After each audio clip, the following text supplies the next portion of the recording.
हम इस पे भी बात करेंगे कि रेलवे ग्रुप डी का एग्ज़ाम का जो नोटिस है वो किस महीने आने की संभावना है और कौन सी एजेंसी एग्ज़ाम करवाएगी, इस साल होगी कि नहीं होगी। इससे पहले स्टाफ सिलेक्शन कमीशन जो एसएससी है उसकी एक बात दोस्तों अगर कहा जाए तो बहुत अच्छा लगता है एसएससी का। एसएससी एग्ज़ाम लेना हो या आपको रिजल्ट देना हो या कुछ भी हो, उसका नोटिस एक ज़रूर अपडेट कर देता है अपने साइट पे। अगर लेट भी एग्ज़ाम लेना है ना, तो स्टाफ सिलेक्शन कमीशन जो है एसएससी वो बता देगा कि हाँ एग्ज़ाम अभी हम नहीं लेंगे, जो कुछ भी है। रिजल्ट के लिए भी वो पहले ही डेट दे देता है, जैसे यहाँ पे दे दिया ना, यहाँ पे बता दिया पहले ही। जो 2019 वाला जो आपको टाइपिंग अभी बाकी है और रिजल्ट भी आना बाकी है, तो ये दोनों ये बता दिया कि आपका जो टाइपिंग है 2019 एसएससी सीएचएसएल का, वो हम आपको 3 नवंबर को लेंगे, है ना। इसका रिजल्ट भी आएगा 30 सितंबर को। ये एसआई का हो गया, इसने बता दिया 8 नवंबर को होगा। जीडी का जो इतना इंतजार कर रहा है लोग, ये भी बता दिया आपको कि इसका 30 लाख से ज़्यादा स्टूडेंट हैं दोस्तों इसमें। ये 16 नवंबर से इसका एग्ज़ाम स्टार्ट होने वाला, ये इन्होंने बता दिया। और नीचे लिख भी दिया कि कोविड को देखते हुए जैसा होगा आगे हम अपडेट देंगे, है ना। इस तरह से उन्होंने लिख भी दिया, ठीक है। तो ये बातें हमें बहुत अच्छी लगती है कि एसएससी कम से कम अपडेट तो दे देता है। अभी देखिए यहाँ पे ये भी आपने सुना होगा, फ्रीट कॉरिडोर। डीएफसीसीआईएल जो है दोस्तों, ये इंडियन रेलवे का ही एक अलग डिपार्टमेंट है जो मालगाड़ी से जो संबंधित कार्यभार होती है वो देखती है। जैसे कि इंडियन रेलवे जो है वो पैसेंजर से रिलेटेड चीज़ें देखती है, पैसेंजर को छोड़ना आना, तो ये सब चीज़ें इंडियन रेलवे के हाथ में है। तो ये दिक्कत होता था, मालगाड़ी को ज़रूरत पड़ती थी हमेशा आने जाने की, है, और बार बार प्लेटफॉर्म पे उनको रुकना ये वो, तो उन्होंने एक अलग से डिपार्टमेंट बना दिया इंडियन रेलवे। और वहाँ पे उन्होंने पूरा का पूरा अपना अलग से पटरी उनका है और आने जाने का सब व्यवस्था। तो यही सब चीज़ें उनका भी अपना निकलता है एग्जीक्यूटिव का, देख सकते हैं ये।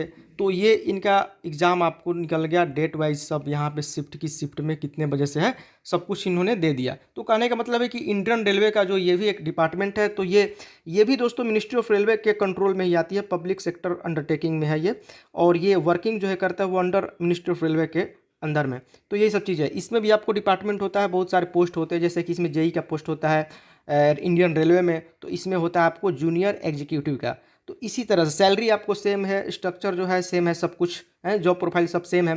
तो अब अपना अपना ये रहता है कि किसको किस में काम करना है। इसमें थोड़ा सा हार्ड वर्क रहता है, तो क्योंकि मालगाड़ी से संबंधित चीज़ें हैं तो आप समझ सकते हैं थोड़ा सा हार्ड तो रहेगा ही।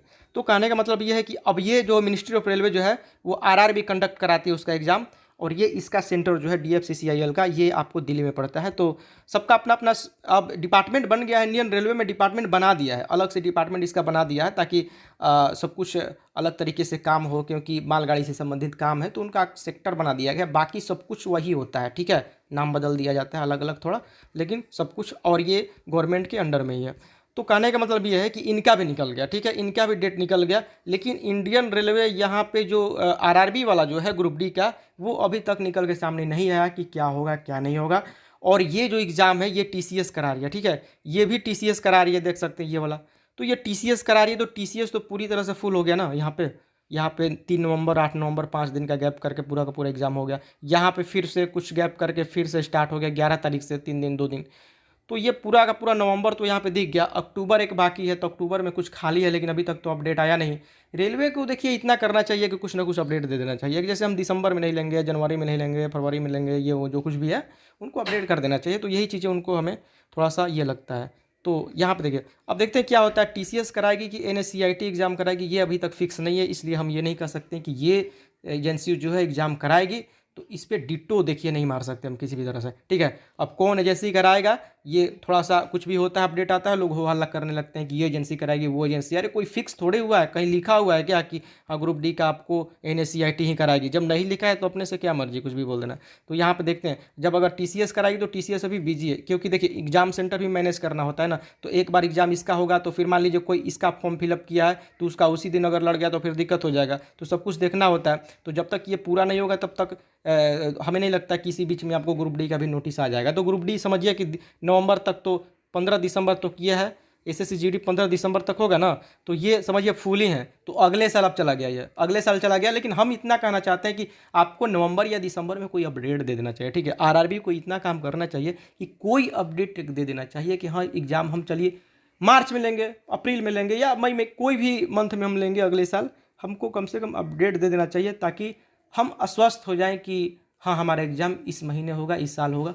कम से कम इतना कर देना चाहिए, बस इतना ही रिक्वेस्ट है। बाकी लोग प्रोटेस्ट भी कर रहे हैं, बहुत सारे लोग कैंपेन भी कर रहे हैं, जो कि बहुत बढ़िया बात है, क्योंकि इससे क्या होता है कि रेलवे ढिलाई नहीं करेगा, उस पर एक प्रेशर बना रहेगा, जिससे एक पॉजिटिव शायद कोई रिजल्ट निकल के सामने आए। बाकी आपको आने वाले एग्जाम के लिए शुभकामनाएं। अगर आपने इसका फॉर्म फिलअप किया तो तैयारी कीजिए जम के और अच्छा स्कोर लाइए। धन्यवाद।